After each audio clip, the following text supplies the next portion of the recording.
My name is Raphael Igombo. I work at Fort Jesus, the National Monument, and the World Heritage Site, which is under the National Museums of Kenya.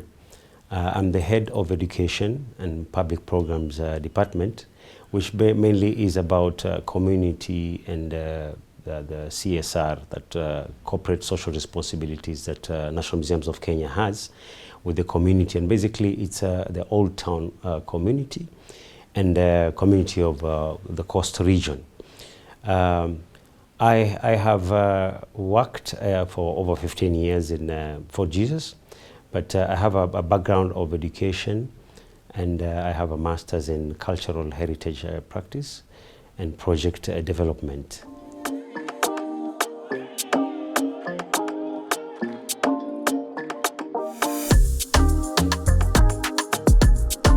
What we have to do is to make sure that the community participates in preserving, conserving, and some of the activities that we'll be doing around the cultural heritage, let's say sites, are very important because they should value those sites. The moment that they don't value the sites or they don't own it, you'll find it like they find the community cultural heritage site as something that is managed by the government or by somebody else. And they feel like we are not part of this. But for us, we need to really engage them, involve them.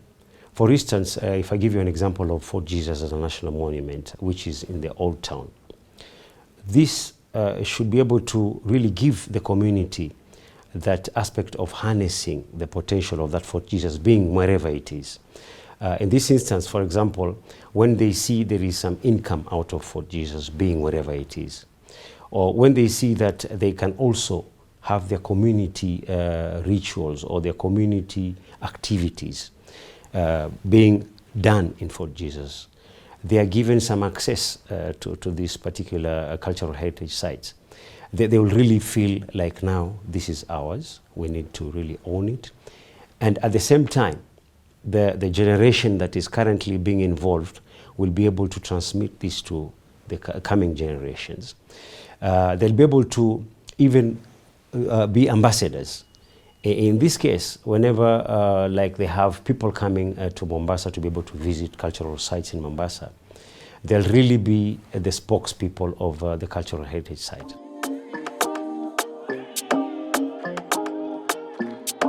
I think the most important thing is that they should not look at it as a money gain issue.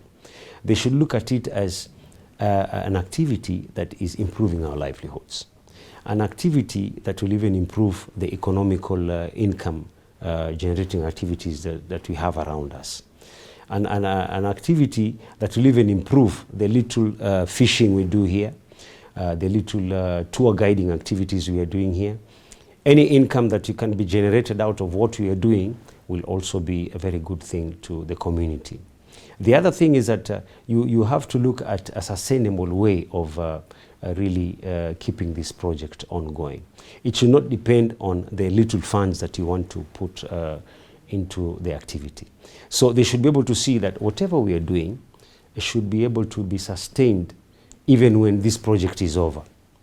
So I think what I wanted to say is that the community has to really have a very good will in terms of what you want to do them. And you also have to show or even link up and generate some trust between you and them. The other thing is that you need to document. For example, you started a project with the waste management. Let's look at the success stories. Talk to them. If there are any other examples that you need to also share with them, involve other people. In my instance, I shared projects that we did with Watamu, that is in Malindi, that's at least somewhere further from the Old Town, but similar environment to Old Town. And we took some of them to come and share their experiences with them. So you need to be very transparent, you need to be, to gain some trust from them, and have some activities that are really welcome to the environment and the community, and see the benefits that they'll gain.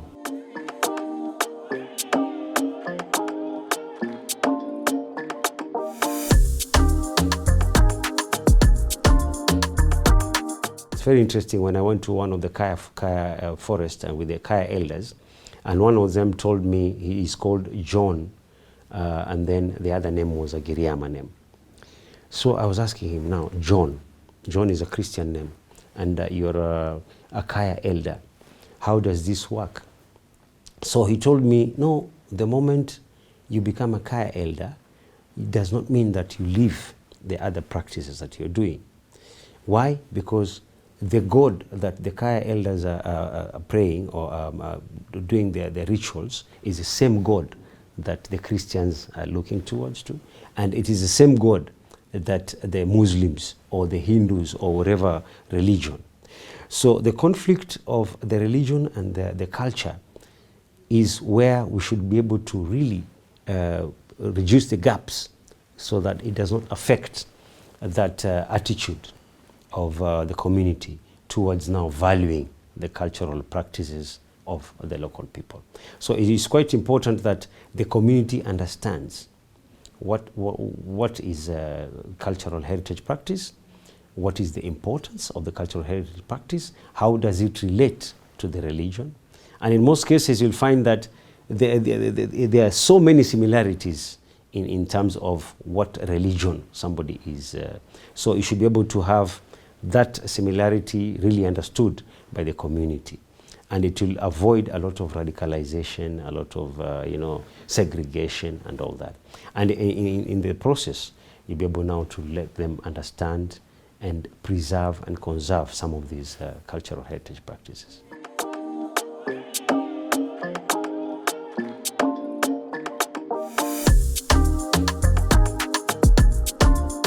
You should have a kind of a representative system where, let's say, like the coast region, there's a lot about the Kaya forests. These are spread out in a very big way. For example, if you look at a forest in Kwale, a Kaya Kinango, for instance, and then there's another Kaya that is in Kilifi, which is quite a distance. What you do is, those elders, they are Kaya elders in Kwale, in the Kaya Kinango. They are elders in the Kaya Muzimuhia, an example of one of the Kayas in Rabai. And you need these people to really participate in the preservation of the cultural heritage sites in the coast region.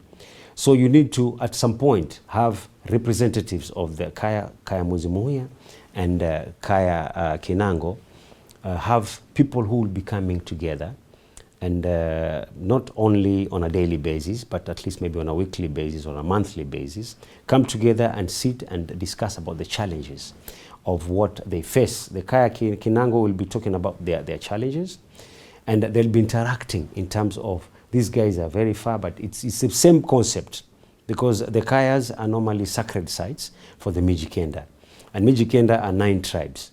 So we have the Giriama have their own Kaya, the Digo have their own Kayas, but now you have representatives of all the Mijikenda, the 9 tribes, coming together at some point and having a forum where they'll be discussing about way forward of preserving these cultural forests.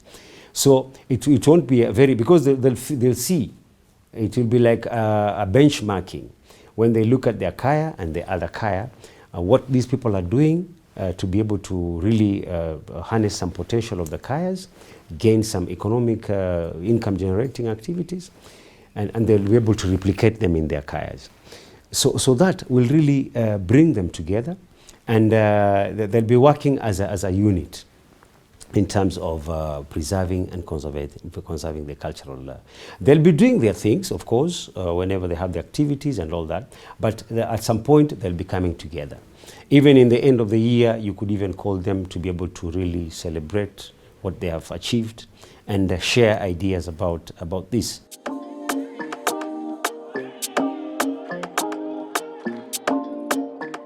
It's very important, because when you initiate a program or a project to the community, there are some steps or some stages that you have to really look at before you go to the next step. You need to know, have I really attained my objectives from the first initial stage? Like, let's take, for example, the capacity building.